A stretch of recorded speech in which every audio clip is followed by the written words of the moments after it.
그림을 하나 놓고 봐도 나는 이 그림을 그리고 싶은데 쟤는 이렇게 그렸네 이런 생각하잖아요. 그러면서 동시에 우리는 자기를 먼저 부모가 발견해야 돼요. 이 그림을 보면 사진인데요, 사람이 낙타를 끌고 가잖아요. 저는 이 사진을 보면서 뭘 생각했느니 오늘 부모들이 자녀 끌고 가는 것 같아요. 흔히 오늘 교육계에서 자기주도 학습이란 말을 참 많이 해요. 그래서 아이들로 하여금 스스로 공부하게 하자. 근데 가만히 이렇게 살펴보니까 자기주도 학습이라는 말은 그럴듯한데 부모 주도 학습이야. 다 부모가 이렇게 하라 그래요. 그래요. 좋은 점도 있어요. 그런데 아이들이 너무 힘들어해. 버거워해. 그리고 맞지가 않아. 이런 데서 서로 간에 충돌이 오기 때문에 관계도 나빠지는 일을 많이 볼 수 있거든요. 자, 이런 걸 좀 개선하자는 거예요.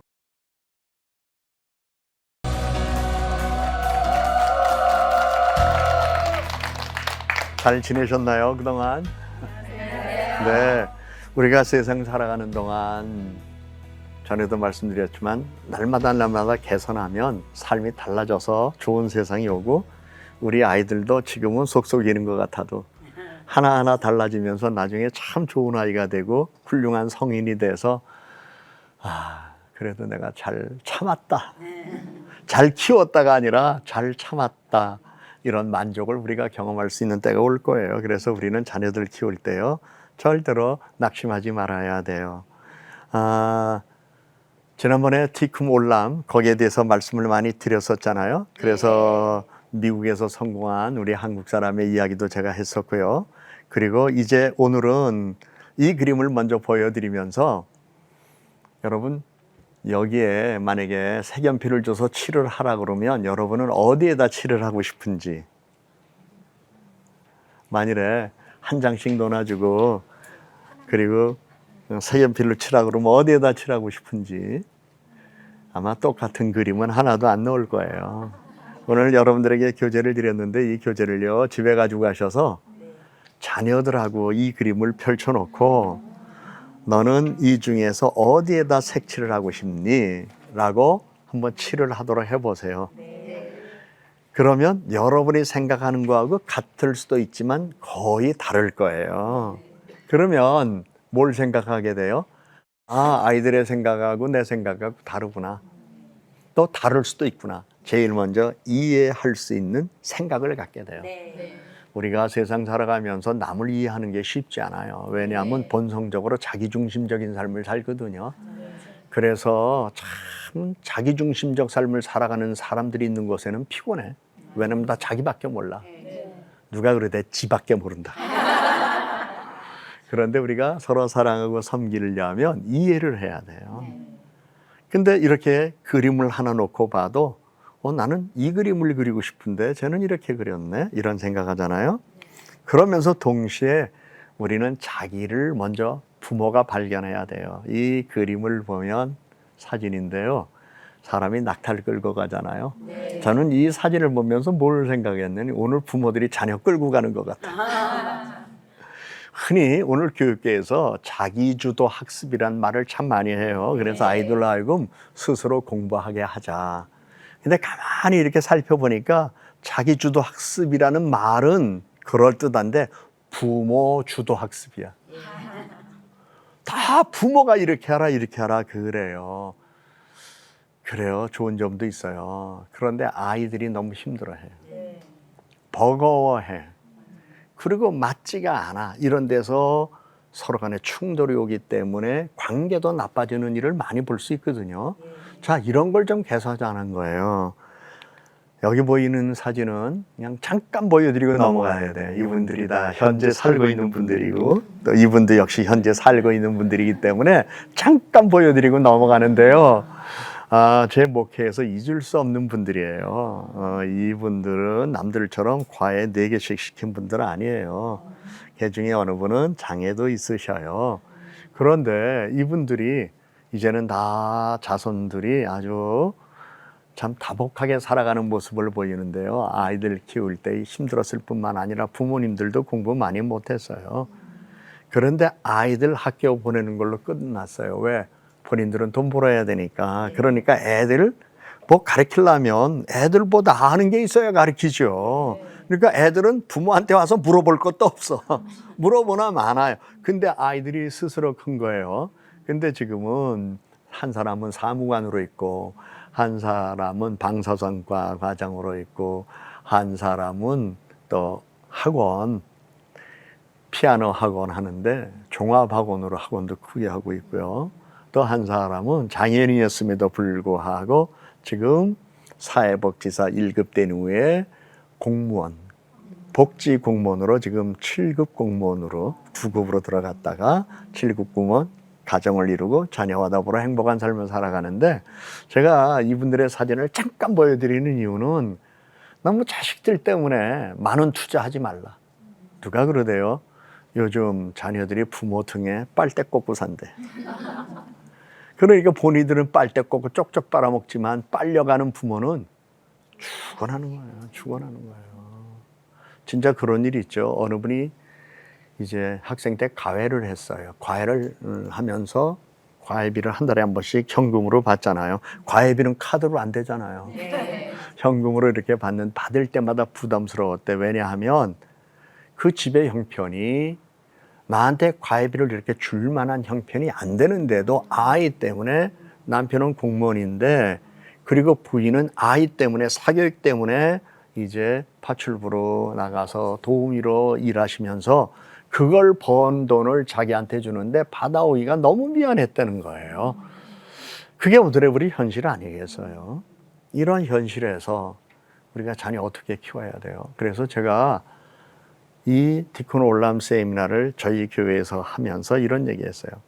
학원 4개 보내는 사람 과감하게 2개만 보내라. 이러면 또 학원 옆에서 나한테 도전이 올지 모르겠는데 학원 2개만 보내라. 3개 보내는 사람 하나 줄여라. 그랬더니 실제로 우리 교인들은 제 말에 순종을 해서 학원을 끊었어요. 애들을. 그러면서 끊고 나니까 그 멘붕이 오는 그걸 어떻게 하면 되는가 계속 지금 상담도 해주고 있는데요. 왜요? 잘할 수 있는 것만 잘하게 하면 되잖아요. 근데 우리는 만능으로 키우려고 하잖아요.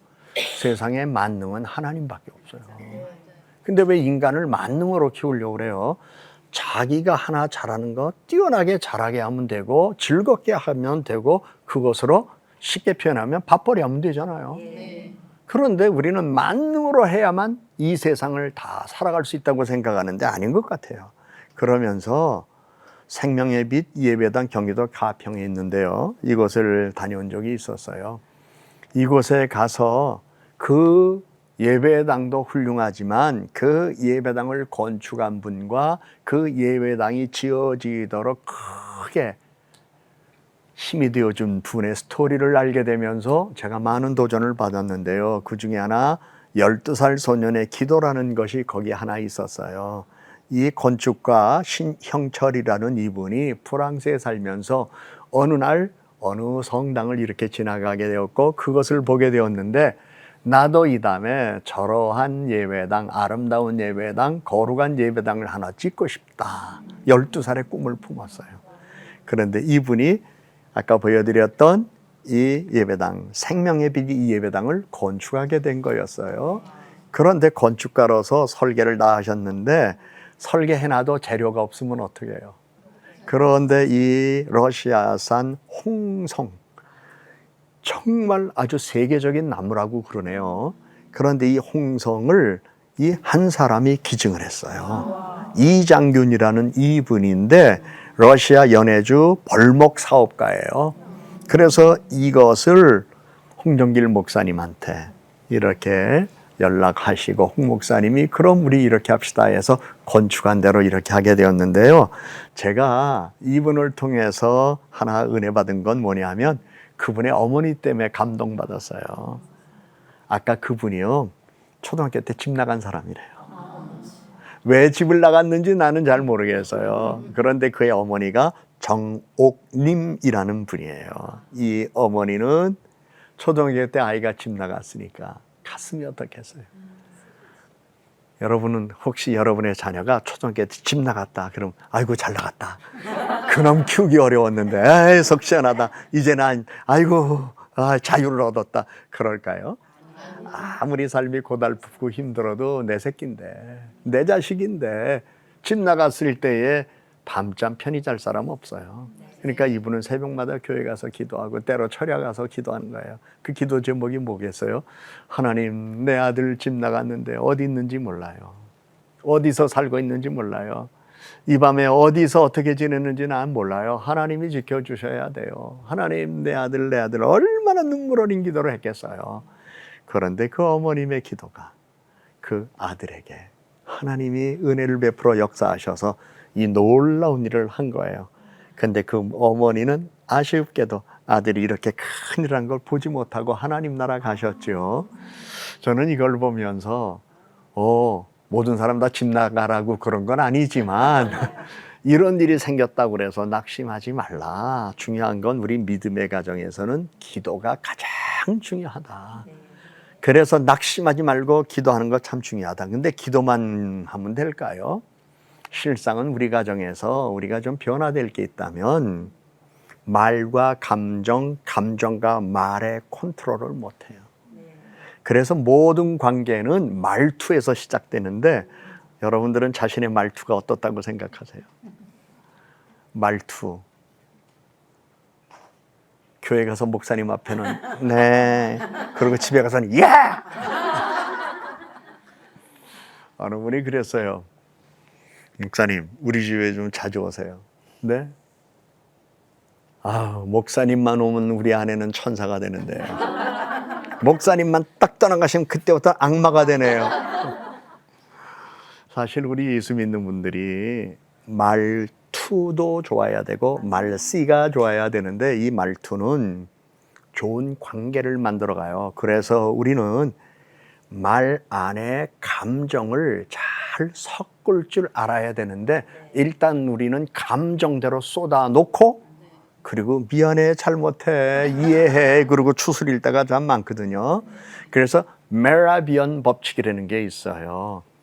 1971년 캘리포니아 대학 UCLA 심리학과 알버트 메라비언 교수가 이 법칙을 찾아냈어요. 그것은 효과적인 의사소통은 목소리가 38%다.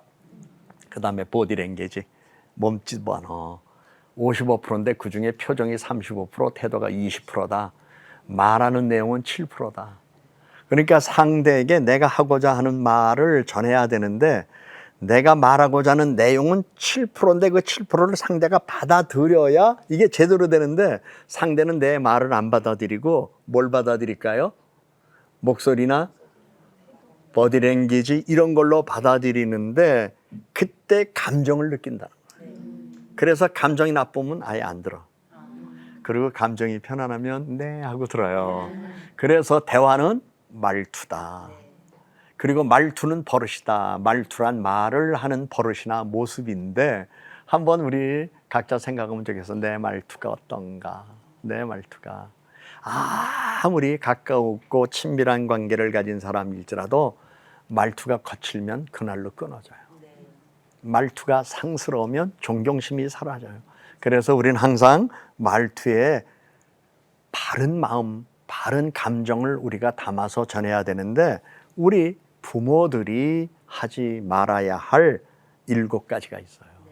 첫째는 반어법, 두 번째는 비하적 발언, 세 번째는 파국적 발언, 네 번째는 말 자르기, 다섯째는 잔소리, 여섯 번째는 과거에 연연하기, 일곱 번째는 제3자를 통하여 이해하기야. 이걸 묶어서 한꺼번에 설명을 해드리면 그래 너 잘났다, 잘났어. 이게 정말 잘나서 칭찬해주는 말 아니죠. 빈정거리는 거죠. 그 반어법 뿐만 아니라 야 겨우 이거냐? 글씨가 이게 뭐냐? 개버러 쓰라고 그래도 너보다 낫겠다. 이게 얼마나 자존심 상하게 하는 거예요. 그 다음에 그만해. 꼭 그래야 돼. 승질부터 먼저 내. 그리고 그만. 이제 듣기 싫어. 말 잘라. 그리고 상대는 지금 그러지 않아도 혼날까 봐 가만히 오르고 있는데 그냥 양만만하게 잔소리가 많아요. 그러면 그 앞에 안전은 있어도 절대 안 들어요. 마음으로 귀를 막은 거예요. 그리고 너 옛날에 그러더니 또 그랬어? 너 이게 몇 번째냐? 이런 얘기. 그리고는 직접 얘기하면 좋은데 너 아버지 들어오면 너는 혼났다. 내가 너 다 잃을 거야. 뭐 이런 얘기들. 부모들이 자녀들한테 피하여야 할 의사소통의 방법이에요. 근데 오늘 대부분의 가정이 여기 적용이 다 돼요. 그건 뭐예요? 의사소통이 안 된다는 얘기예요. 그래서 오죽하면 로즈 그릴이라는 사람이 엄마가 몰라서 미안해 이런 책을 쓰면서 사람들로 하여금 좀 생각이 달라져야 한다고 이야기했을까요? 자, 왜 이야기를 먼저 했을까요? 우리는 관계가 참 중요해요. 자녀들을 힘들게 키우면서 훌륭하게 키우기를 원하고 그들이 잘 되기를 원해요. 그리고 고생을 많이 했지만 고생을 벗어나서 이제는 행복한 삶을 안정되게 살아가기를 원하는 희망이 있어서 자녀들에게 얼마나 많은 수고와 노력을 희생을 부모들이 합니까? 근데 말로 다 깬단 말입니다. 그 말 한마디로 관계가 멀어졌다는 말입니다. 그래서 아이들이 고등학교 졸업할 때쯤 되면 아니 대학 들어가면 학생들의 로망이 있어요. 원룸 얻어 나가는 거. 떠나고 싶다는 거예요. 가까운 데도 떠나고 싶다는 거예요. 왜? 자기 생활을 하고 싶은 거예요. 이유가 있어요. 자기와 공감해 주는 사람이 가족 중에 아무도 없어. 그리고 간섭만 하려고 그래. 이제 나는 독립적인 인격이기 때문에 혼자 살 수 있다. 이런 마음가짐 가지고 요새는 알바할 기회도 많잖아요. 시급의 차이는 있지만 그러니까 독립선언하는 거예요. 그리고 원룸 얻어 나가 살고 싶은데 부모들은 걱정뿐만 아니라 절대적으로 놔주지 않으려고 하는 이런 마음도 있죠. 그런데 부모와 자식 가운데 또 부부 사이에 우리가 항상 좋은 관계를 잘 유지해야 행복이 올 수 있는데 아까도 말씀드렸잖아요. 말투부터 바꾸세요. 말투부터. 여러분 교회도 그럴 수 있죠. 목사님이 말투가 좀 거칠어 상스럽고 그리고 맨날 신경질 섞인 표현만 하면 가고 싶어요? 아니요. 난 진짜 둘 중에 하나야.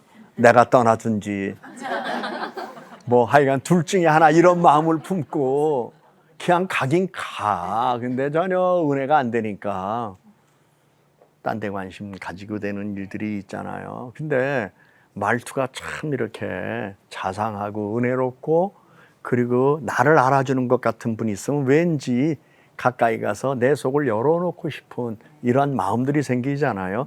은혜란 결국은 내 마음이 열려야 임하는 건데 그 은혜를 얻을 수 있도록 받을 수 있도록 마음을 열리게 하는 키가 말투라는 거.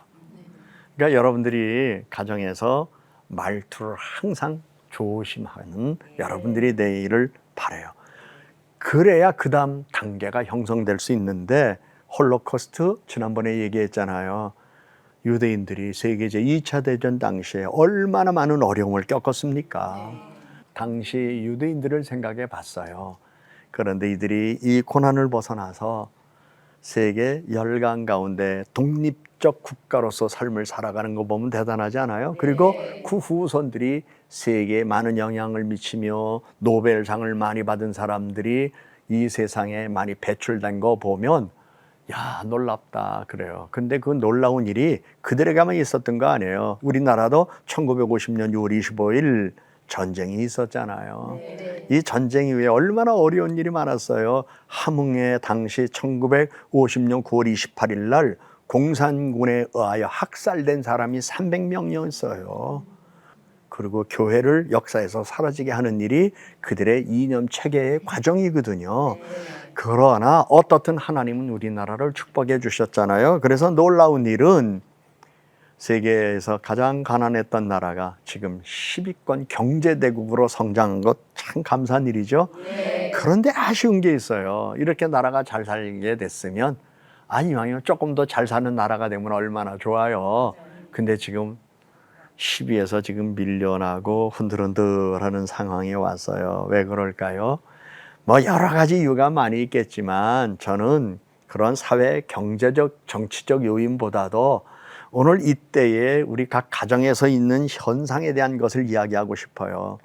첫째, 이제 잘 살다 보니까 더 잘 살도록 하기 위해서 아이들을 훌륭하게 잘 키우고 싶다. 참 좋은 일이에요. 근데 타이거맘, 잔디깎기맘, 이건 뭐냐면 타이거맘이라고 그래가지고 호랑이가 뒤에서 이러고 있는 게 아니라 호랑이 같은 엄마가 너 공부 안 해? 잔디깎기맘, 넌 공부만 해. 이거 내가 다 해줄게. 그래서 학교 청소도 가서 해준다며. 어디 그뿐이에요?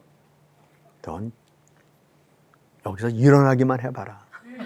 너 이거 다 할 때까지 난 옆에 있을 거야. 어디 그뿐이에요? 아이는 죽어도 하기 싫은데 너 이거 해.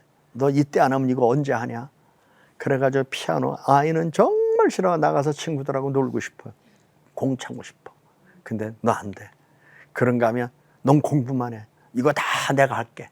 그리고 아이가 할 일을 다 해주는 거. 하다못해 책가방 싸주는 거, 밥 먹여주는 거, 심지어 학교에서 어떤 과제, 여름방학 과제 오면 그 과제까지 다 해요. 문방구에서 사다까지 주고. 이런 일들이 오늘 우리 사회에 있고요. 또 어떤 경우는 요새 키즈펀드 아이들 다 있잖아요. 너 어디 있니?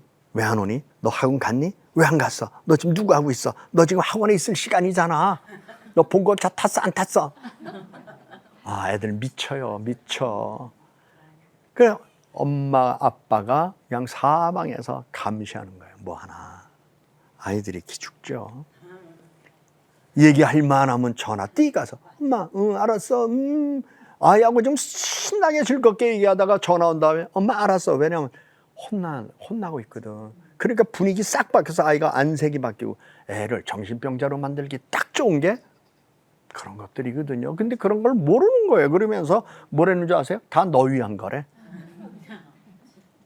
다 너 위한 거래. 아유, 어떻게 저 아이가 저걸 다 하면서 자신의 삶을 지탱해요. 그럼 자기는 옛날에 그랬나? 그랬더니 누가 그러대? 그때는 우리 부모가 능력이 없어서 그렇게 못했대.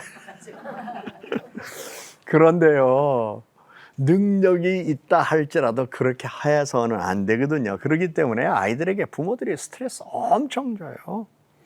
한번 편안한 마음으로 오늘 여러분들이 집에 가셔서 자녀들하고 함께 앉아서 아주 편안한 마음으로 너 엄마 때문에 스트레스 받는 건 뭐 있니?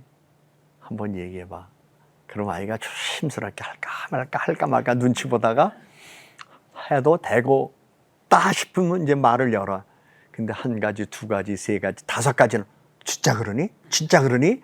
야, 이건 네가 틀린 거야. 뭐 이러고 나가면 얘기가 안 되잖아요. 정말 그래, 엄마가 고칠게. 내가 너한테 스트레스 너무 많이 줬구나. 그래, 내가 좀 잘 적어놔야 되겠다. 이건 내가 고칠 거지. 그래, 네가 나를 위해서 기도해. 나도 나를 위해서 기도할게. 이러면 관계가 얼마나 좋아져요. 그런데 한다는 말이 야, 이건 다 하는 거야. 이게 무슨 스트레스냐? 우리 어릴 땐 더 했어. 이러고 나간단 말이야. 아, 얘기가 되겠어요? 그러면서 내 아이의 스트레스가 어느 정도나 되는가를 여러분들이 먼저 파악을 하고 이해를 해야 돼요. 한 사람의 얘기가 있어요. 이것도 신문에서 스크립한 건데요. 아, 선행학습을 강요했던 최준영 씨라는 분이 자기 자녀 교육에 자기는 실패했다고 책을 하나 냈는데 자기의 희망은 토플 그리고 미 대학 입학 시험에 아들이 만점을 받기를 원한 것. 그래서 영재교육 선행학습을 막 시켜서 헬리콥터 아파 노릇을 했다요. 근데 아이가 우울증이 생기고 대인기피증이 생겼어요. 그래서 미국에 있는 아이들을 들어오게 해서 너 하고 싶은 거 해라. 그때부터 이 아이가 자기 하고 싶은 거 하니까 밝아지고 우울증도 낫고 그리고 사람들과 관계도 좋아하고 그리고 좋아졌어요. 그래서 아버지가 이 책을 쓰면서 현대 부모들에게 이야기하는 거예요. 우리 반성문 씁시다. 근데 요즘 반성문 쓰는 부모는 그래도 훌륭한 부모예요. 반성문을 쓰긴커녕 네가 잘했니? 네가 잘못했으니까 그렇지. 이런 부모들이 많거든요. 오늘 두 번째 강좌의 마지막 시간, 반성문을 쓰는 부모가 됩시다. 자, 다음에 뵙겠습니다.